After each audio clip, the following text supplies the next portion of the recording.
satu hal, karena latar belakang saya dulu ada dari media, dari jurnalis. Apa yang terjadi sama sahabat saya, senior saya, Mas Edi Mulyadi, insya Allah apabila Amin memimpin bangsa ini, maka tidak boleh ada satupun anak bangsa dikriminalisasi, dihukum hanya karena berpendapat, hanya karena mengkritik. Apalagi yang dikritik adalah pejabat publik atau orang-orang yang masih makan gaji dari pajaknya rakyat di semua tingkatan, mau itu presiden, mau itu anggota DPR, mau itu anggota Mahkamah Agung, Mahkamah Konstitusi, mohon maaf, polisi, tentara. Tidak boleh ketika kemudian rakyat mengkritik maka kemudian mereka dikriminalisasi. Jawaban kita sebagai pejabat publik adalah dengan kinerja kita, dengan apa yang kita kerjakan, bukan kemudian dengan membentuk relawan atau kemudian minta tolong buzzer untuk kemudian ngabisin para pengkritiknya. Insya Allah itu tidak akan terjadi apabila Mas Anies memimpin bangsa ini.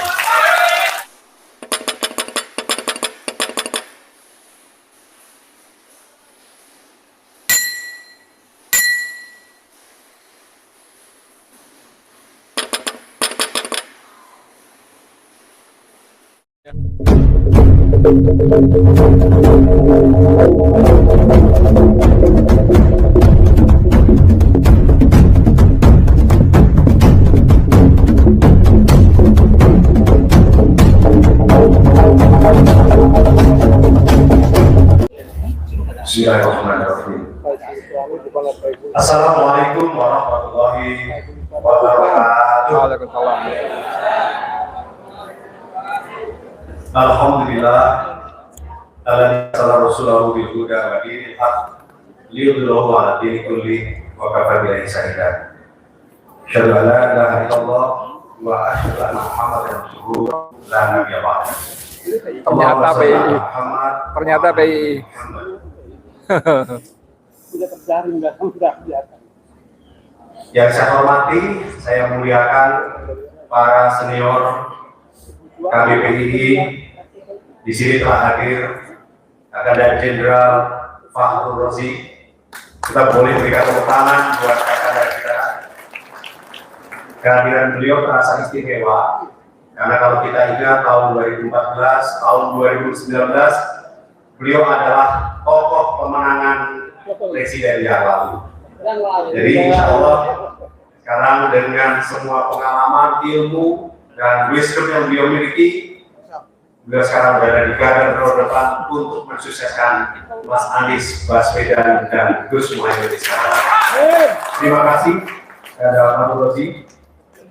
Di sini hadir juga Anda Rahmat Ismail, senior kita yang awet muda, pengusaha yang insya Allah sukses di akhirat. Amin. Alhamdulillah.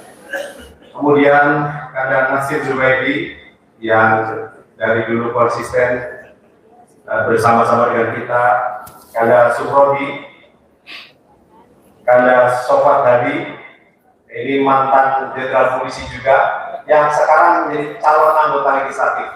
Kebetulan partainya bersama dengan saya, Partai Nasdem. Jadi kami berdua sekarang depan kan? Minal di rumah Pilanur, moga-moga gitu.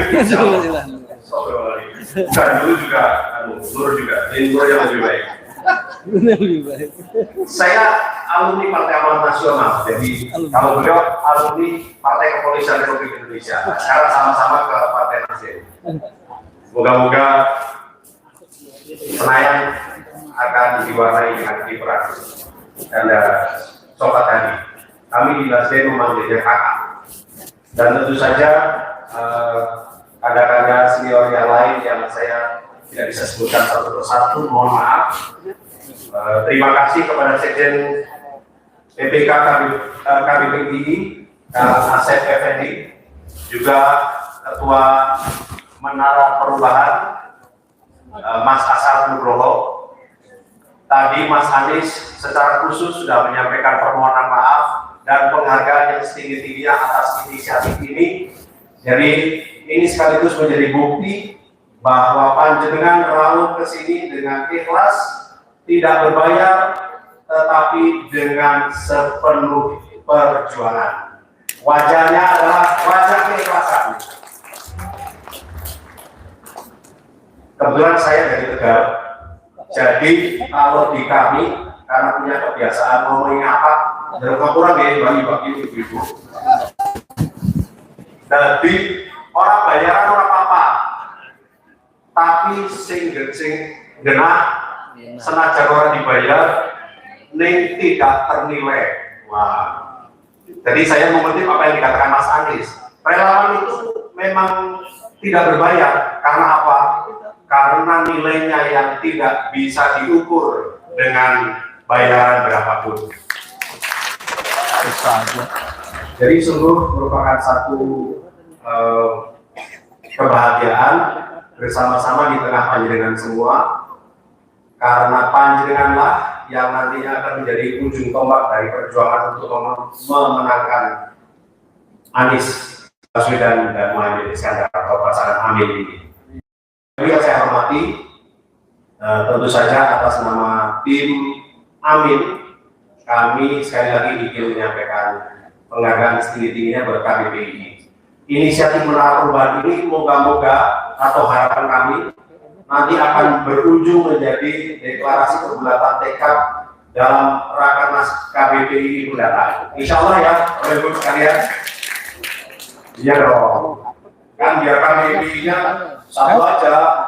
Kalau kemarin sudah ada di luar, ya apa kan itu teman-teman kita, tapi lebih banyak yang di sini.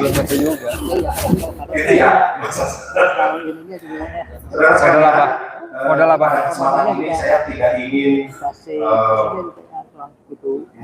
Duitnya banyak banget. menggarami lautan. Triliun Karena saya triliun duitnya. sekedar ingin membagi sedikit pengalaman dan kekaguman saya atas calon presiden kita. Dalam beberapa kesempatan saya mendampingi capres khususnya di Jawa Tengah, di mana saya menjadi salah satu Jawa Tengah dari Partai Nasdem bersama dengan Pak Padoli dan Mas Yoyo. Saya bisa bersaksi bagaimana Atasnya. kesabaran, di kuping. antusias Ada kupingnya tuh. yang ada di calon presiden kita Mas Anies Baswedan itu betul-betul istimewa. Dari pagi jam 7 beliau sudah mulai bergerak, ketemu relawan, ketemu kiai, ke pondok. Kalau di Jawa banyak juga ada acara ziarah, bertemu dengan simbol-simbol masyarakat, mendengar beliau berbicara. Itu selesainya jam 1:30 malam. Enggak lagi itu keras-keras. Begitu 1:30 malam, sudah ditunggu relawan juga. Diajak ngobrol-ngobrol, obrolannya serius juga soal kenegaraan. Tapi apa yang saya lihat, Mas Anies tidak menunjukkan wajah lelah atau menyebalkan gitu. Tetap dengan senyum, tetap dia ladeni, tetap dia dengarkan, dan dia tanggapi dengan baik. Besok paginya jam 7:30, ketika kami masih sarapan tapi dengan perasaan baru capek kemarin belum sembuh begitu, sambil ngobrol-ngobrol sama ketum, Mas Anies kembali sudah siap dengan segar dan dengan antusias. Ayo kita jalan lagi untuk melanjutkan rute berikutnya. Gitu. Itu hal yang menurut saya istimewa dari beliau. Paket lengkap ada di Mas Anies. Yang tadi disebut sidrik, tablik, fatomah, amanah, insya Allah ada di calon presiden kita. Jadi insya Allah kita nggak akan salah pilih, dan moga-moga kali ini bangsa kita akan ditunjukkan, akan Allah ridhoi untuk memilih pemimpin yang terbaik. Tapi sekalian, satu hal, karena latar belakang saya dulu ada dari media, dari jurnalis. Apa yang terjadi sama sahabat saya, senior saya, Mas Edi Mulyadi, insya Allah apabila Amin memimpin bangsa ini, maka tidak boleh ada satupun anak bangsa dikriminalisasi, dihukum hanya karena berpendapat. hanya karena mengkritik. Apalagi yang dikritik adalah pejabat publik atau orang-orang yang masih makan gaji dari pajaknya rakyat di semua tingkatan.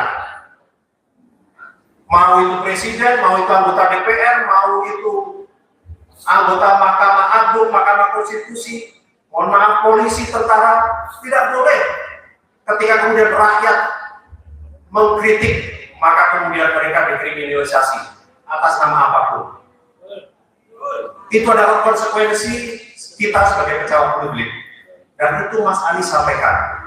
Saya sampai pernah bertanya ke Mas Anies secara pribadi, karena kadang-kadang ya mungkin walaupun sudah mulai berumur, saya masih ada baperannya oleh bapak-bapak. Saya tanya Mas Anies, panjenengan orang tersinggung, maksudnya apa nggak emosi itu kalau kadang-kadang baca sosial media mengupload gambar yang tidak pantas tentang Anda atau bahkan menyebarkan fitnah bom tentang Anda gitu. Saya saja yang pendukung Anda panas kadang-kadang masih gitu. Pada saat sambil sarapan, jawaban beliau dengan tersenyum dia mengatakan, Mas Teguh, itu konsekuensi kita sebagai pejabat publik. Itu bagian yang harus kita terima dan ya sudah, biasa saja. Jawaban kita sebagai pejabat publik adalah dengan kinerja kita, dengan apa yang kita kerjakan, bukan kemudian dengan membentuk relawan atau kemudian minta tolong buzzer untuk kemudian ngabisin para pengkritiknya. Insya Allah itu tidak akan terjadi apabila Mas Anies memimpin bangsa ini. Kenapa hal ini perlu saya sampaikan? Karena sungguh ironis, kita hidup di era reformasi, di era demokrasi. Salah satu keistimewaan di era reformasi adalah ketika kita memiliki kebebasan berpendapat, di mana kita semua tahu itu diatur dalam Undang-Undang Dasar 45 pasal 28. Kalau kita ikut membaca notulensi perdebatan atau kertas kerja pada saat pembahasan undang-undang tersebut dalam rapat BPU PKI. Pasal ini sebenarnya adalah inisiatif dari proklamator kita, Muhammad Hatta. Beliau mengusulkan tentang kebebasan berpendapat ini, dan usulan beliau diamini oleh tokoh-tokoh Prof. Nurjamin pada saat itu. Nah, inilah yang kemudian lahir menjadi pasal 28. Di situ jelas-jelas memberikan kita hak untuk kebebasan berserikat, berpendapat. Nah, saya meyakini Mas Anies akan memastikan itu. Jadi tidak ada lagi ceritanya nanti kalau orang mengkritik, orang memberikan catatan apapun terhadap pejabat publik akan masuk penjara. Insya Allah itu tidak akan terjadi. Jadi di era demokrasi, era reformasi kita bisa betul-betul merasakan kebebasan berpendapat, berserikat dan berkumpul. Bukan itu yang akan terwujud. Bapak Ibu sekalian, terakhir saya sekali lagi atas nama Pak Anies Baswedan dan tim Amin Gus Muhaimin menyampaikan penghargaan setinggi-tingginya buat KBBI atas inisiatif ini, dan kami mohon sebagaimana Mas Anies sering disampaikan kepada teman-teman relawan, sepulang dari sini maka mari kita ajak tetangga kita, tentu kita mulai dari saudara kita, tetangga kita yang mereka memiliki hak pilih, untuk nanti pada tanggal 14 Februari 2024 bersama-sama datang ke TPS dan menggunakan hak suaranya untuk melakukan perubahan menuju Indonesia yang lebih adil, makmur untuk semuanya. Insya Allah. Amin.